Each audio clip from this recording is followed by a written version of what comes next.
شبكة عيون نت تقدم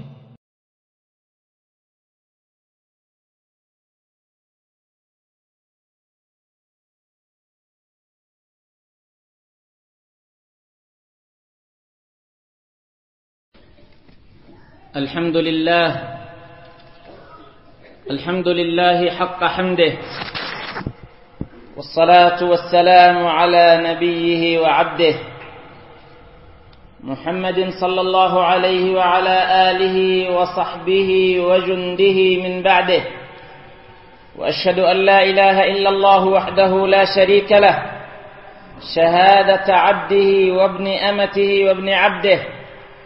وأشهد أن محمدا عبد الله ورسوله وصفي الله تعالى من خلقه وخليله، بلغ الرسالة تامة غير منقوصة، فصلوات الله وسلامه عليه صلاة وسلاما دائمين أبديين متواترين إلى يوم الدين.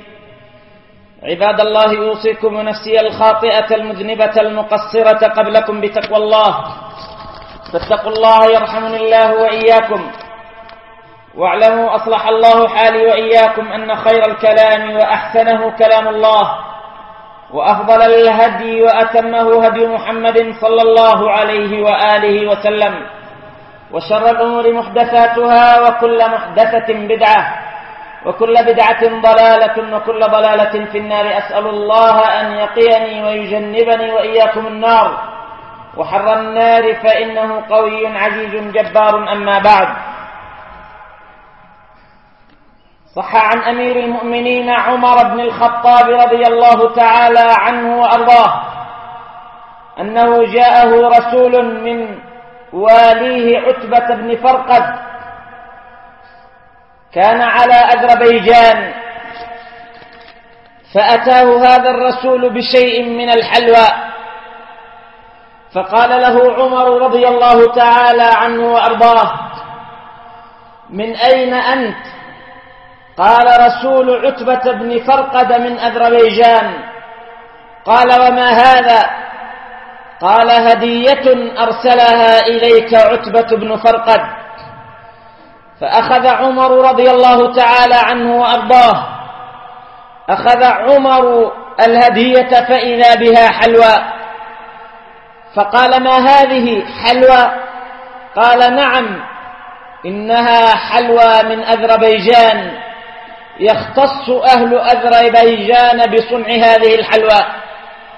فذاقها أمير المؤمنين عمر رضي الله تعالى عنه وأرضاه،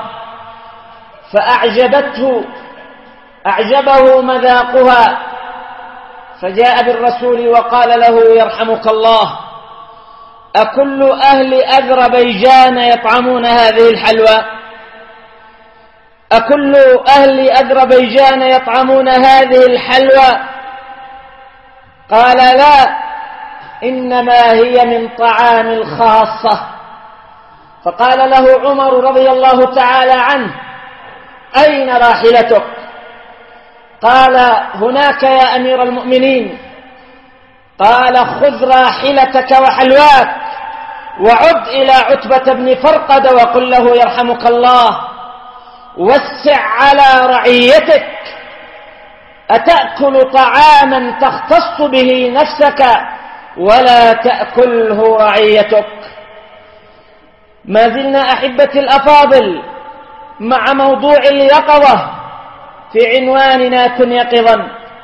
أردنا أن نختتم عام 1435 بموضوع اليقظة، وأن بعام 1434 نختتمه بموضوع اليقظة، ونفتتح عام 1435 بكن يقظا ومع موضوع اليقظة.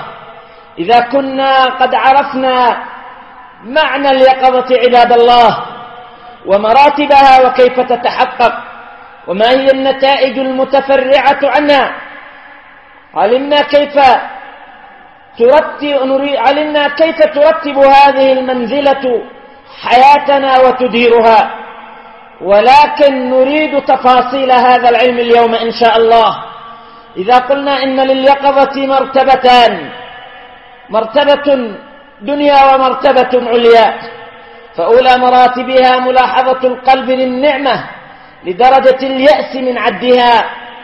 وقلنا في هذه المرتبة بندان: بما تعرف النعمة وتصفو؟ وما هي الأمور التي تنتجها ملاحظة النعمة ومراقبتها؟ وقلنا أن النعمة تعرف وتصفو بنور العقل، وبالنظر إلى النعم ومواضعها، وبالاعتبار إلى بأهل البلاء. وقلنا إن هذا ينتج محبة المنعم سبحانه، وينتج ذكره سبحانه والتذلل له والخضوع. وقلنا ينتج أيضا مطالعة الجناية والاعتراف بالذنب وتحققه ومعرفة التقصير بسببه. وهذا يكون أيضا بأمور: بتعظيم الحق سبحانه، وبمعرفة النفس، وبتصديق الوعيد. وينتج عن مطالعة الجناية هذه أمور: تنتج التوبة النصوح، وينتج الاستغفار الدائم الذي يتحقق بمفارقة الذنب، وأيضا يكون بالمداومة على عمل الحسنات، فيمحو الله السيئات بهذه الحسنات المداوم عليها. وأيضا ينتج عنها تلقي المصائب المكفرة بالرضا. وبينا المرتبة الثانية وقلنا الانتباه لمعرفة الزيادة والنقص من الأيام، وهذا يستقيم بعمل أمور ثلاثة: بسماع العلم، وبالاستجابة لداعي الحرمة، الاستماع لأوامر الله الناهية عن المحرمات، ويكون أيضا بصحبة الصالحين. والأمر الجامع لهذه المرتبة عباد الله يكون بخلع العادات لا سيما السيئة أو المخلة من المباحات. وترك هذا لا يكون أحدنا أسيرا لعادة مهما كانت. وقد رتبنا هذا الكلام كله في خارطة ذهنية ستجدونها معلقة في بند واجب الأسبوع، تصطحبونها معكم إن لم يكن اليوم، ففي أي يوم يمر البعض على مؤذن المسجد لنفهم منزلة اليقظة ونسير بها في عامنا كله إن شاء الله تعالى. إذن دعونا أحبتي الأفاضل نرتب ما هي الأمور التي تدير أو كيف تدير اليقظة حياتنا وجميع علاقاتنا، سواء مع ربنا سبحانه وتعالى أو مع أنفسنا أو مع بقية خلق الله سبحانه. كيف ترتب اليقظة علاقتنا مع الله؟ في البنود التي ذكرتها منثورة على غير ترتيب نجد أن اليقظ يمارس مع الله سبحانه وتعالى أمورا، سواء بنتائج، سواء بأشياء تحققها هذه اليقظة. يجد أولا إذا كان يقظا سيتعامل مع الله تعالى بالمحبة، محبة المنعم سبحانه لأنه نتيجة من نتائج اليقظة. سيتعامل أيضا مع الله بدوام ذكره، بأن يذكر معبوده سبحانه. سيتعامل مع الله بتذكره، فالذكر شأن والتذكر شأن. الذكر أمر باللسان، والتذكر بترك ما لا يرضي الله سبحانه وتعالى. وأيضا يتعامل مع الله بالاعتراف بالتقصير في حقه، وهذه مطالعة الجناية. يتعامل مع الله بتعظيمه، يتعامل مع الله بتصديق وعده ووعيده، يتعامل معه بالتوبة إليه والإنابة والاستغفار منه، ويتعامل معه بالمداومة على الحسنات والرضا بأقداره سبحانه.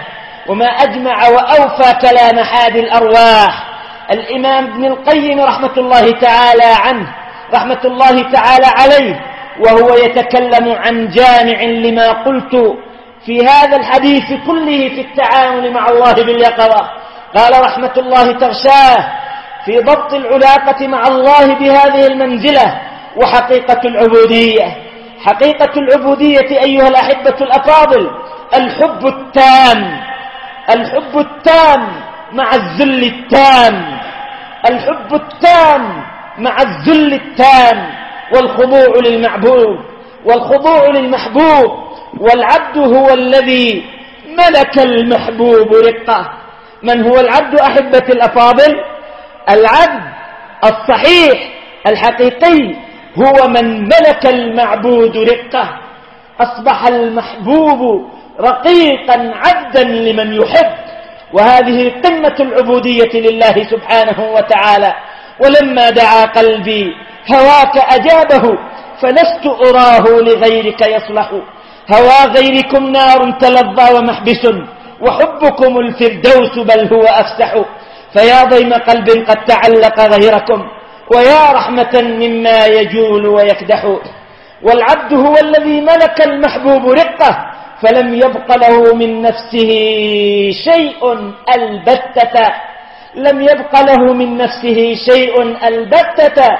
وإذا عرفنا ما يقوله محب من محبي متاع من أمتعة الدنيا امرأة أو غيرها، ما يقوله لمحبوبه، لعرفنا مذاق حب الله عند المحبين. قال قائل، وهذا لا يصلح إلا في حق المولى الكريم سبحانه: تذللت في البلدان حين سبيتني، وبعين أوجاع الهوى أتقلب. فلو كان لي قلبان عشت بواحد، وأترك قلبا في هواك يعذب. لكن لي قلبا تملكه الهوى، فلا العيش يهنى لي ولا الموت يقرب. كعصفورة في كف طفل يضمها تذوق حياض الموت، والطفل يلعب. فلا الطفل ذو عقل يرق لما بها، ولا الطير ذو ريش يطير فيهرب. وفي الأثر أن الله سبحانه وتعالى يقول: من شغله القرآن وذكري عن مسألتي، من شغله القرآن وذكري عن مسألتي أعطيته أعظم ما أعطي السائلين. من شغله القرآن وذكري عن مسألتي أعطيته أعظم ما أعطي السائلين. وأما علاقاتنا عباد الله مع أنفسنا، فإن اليقظة تحكم تفكيرنا بمسائل بنور العقل الذي قلنا إنه لا تصفو ملاحظة النعمة إلا به.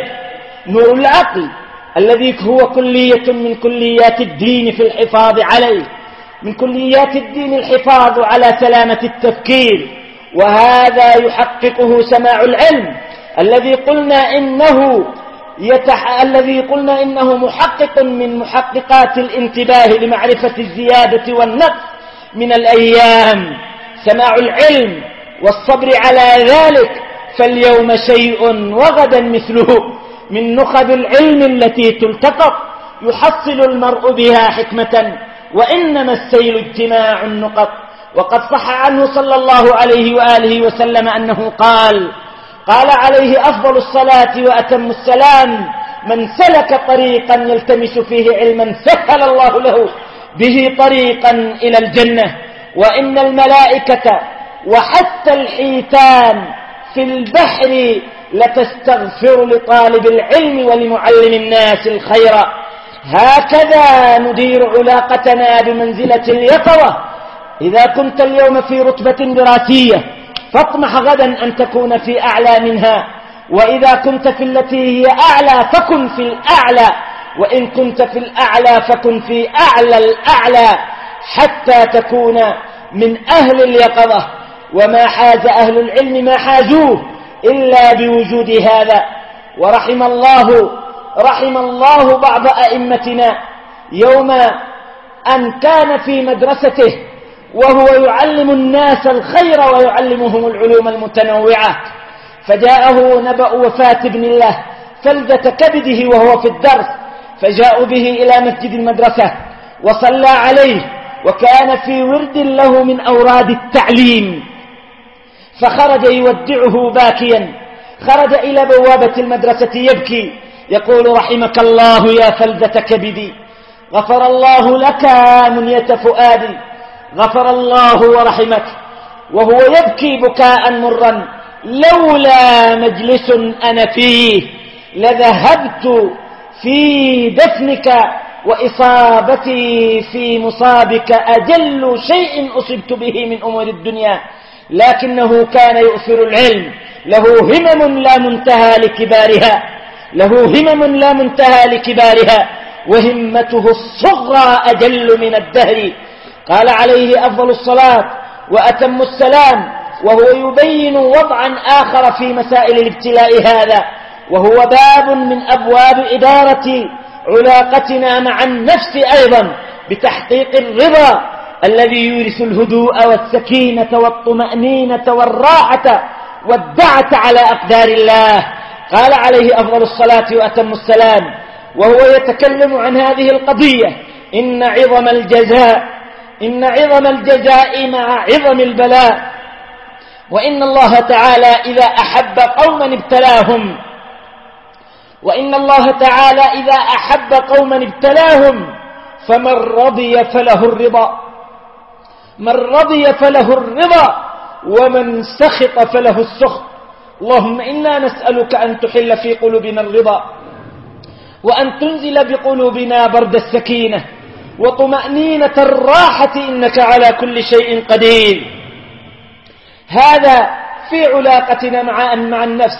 كم تمر بنا من أقدار، يمرض أحدنا أو يمرض ابن له أو امرأة له أو أم أو أب، فيتسخط على الحي القيوم سبحانه، فإن اليقظة هذه تسكب في قلب أحدنا برد الطمأنينة وتذهب عنه مشكلاته وأزماته وأموره النفسية، فلا يحتاج بعدها لزيارة نفساني أبدا، لأنه قد اتصل بالحي القيوم سبحانه فهدأ فؤاده وسكنت نفسه. فإذا اليقظة تحقق منطقا عظيما في التفكير، وسلامة للعقل، وتحقيقا للعلم، ورضا عن الله سبحانه وتعالى في نوائب يبتلينا بها. أما قدرة اليقظة على علاقاتنا المجتمعية وإدارتها فتبدأ بمجتمعنا الصغير في حق الأسرة، ثم بعد ذلك في حق المجتمع، ثم بعده في حق الأمة كلها. قال صلى الله عليه وآله وسلم عن اليقظين: ما من عبد يسترعيه الله رعية يموت يوم يموت وهو غاش لرعيته إلا حرم الله عليه الجنة. انظر إلى يقظة عمر بن الخطاب رحمه الله ورضي عنه في الخبر الذي ذكرته أول الخطبة. كان مهتما بأمر الرعية، وجاءه رجل من بني أسد قد ولاه على بعض أعماله، فجلس معه يسمع منه أخبار الولاية التي هو فيها. وكان عند عمر رضي الله عنه بعض ولده، فقبل عمر ولده الصغير الذي عنده، فقال له الرجل الأسدي الوالد: أتقبله؟ وهذه مسألة حصلت مثلها مع رسول الله صلى الله عليه وسلم. قال له: أتقبله يا أمير المؤمنين؟ فوالله إن لي كذا وكذا من الولد ما قبلت أحدهم. قال له عمر رضي الله تعالى عنه وأرضاه: ويحك ألا تشفق على ولدك؟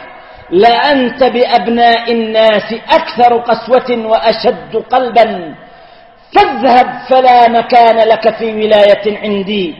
ثم انصرف عنه عمر وهو يقول: ما أفعل له وقد نزع الله الرحمة من قلبه. هكذا يدير الإنسان شأنه مع أسرته. انظروا إلى حب عمر لولده يقبله. وكذلك مع مجتمعه، قاس قساوة قلب أميره من بني أسد على رعيته بقساوته على أبنائه في أسرته. وهكذا يكون الرجل مع زوجه ومع أمه ومع أخيه ومع أخته ومع أبيه ومع كل أسرته. أيها الأحبة الأفاضل، من عاش بمنزلة اليقظة طالع الجناية والتقصير في حق الناس جميعا، في حق نفسه وفي حق خلق الله. فمن طالع الجناية والتقصير لن تجده يهمل حقا لأسرته، لا لزوجه ولا لأبنائه ولا لجيرانه. ومن طالع الجناية وكان موظفا في وظيفة عامة أو خاصة لن يظلم الناس ولن يأكل حقوقهم ولن يأكل الرشوة أو يتناولها، ولن يهضم حقوق الطلاب إن كان مدرسا حتى يؤدي الأمانة التي اؤتمن عليها، وإلا لا مكان له أمام نفسه، لأنه لا يرضى أن يكون ظالما أو خائنا، لأنه يطالع جنايته ويطالع تقصيره. وفوق هذا كله أيضا عباد الله لن يكون جانيا في حق الله تعالى كما أسلفت وبينت. ولذا صح عنه صلى الله عليه وآله وسلم قال لمن سأله الوعظ، جاءه رجل فقال يا رسول الله عظني، فقال له عليه أفضل الصلاة وأتم السلام إذا أنت قمت إلى الصلاة، قال له صلى الله عليه وآله وسلم إذا أنت قمت إلى الصلاة فأسبغ الوضوء فإنه لا صلاة لمن لا وضوء له ولا إيمان لمن لا صلاة له. ثم إذا صليت فصل صلاة مودع واترك طلب كثير من الحاجات فإنه فقر حاضر. دع الكماليات المغرقة التي قد تتوهك، دع الكماليات المغرقة التي قد تتوهك فإنها فقر حاضر. لا بأس أن يأخذ الإنسان من كماليات الدنيا إن كان مقتدرا، أما أن يتعلق بها ثم يتعلق بها ثم يتعلق بها ويصبح عابدا لها فإنه مرفوض، فإنه فقر حاضر. واجمع اليأس مما عند الناس، لا تنظر إلى ما في أيدي الناس، واجمع اليأس مما عند الناس فإنه الغنى. وانظر إلى ما يعتذر منه، وانظر إلى ما يعتذر منه من القول أو الفعل واجتنبه. إذا أردت أن تقدم على قول أو على فعل فانظر هل هو شيء يعتذر منه في قابل الأيام فدعه قبل أن تنطق به أو قبل أن تفعله. هكذا يعلمنا صلى الله عليه وآله وسلم، وهكذا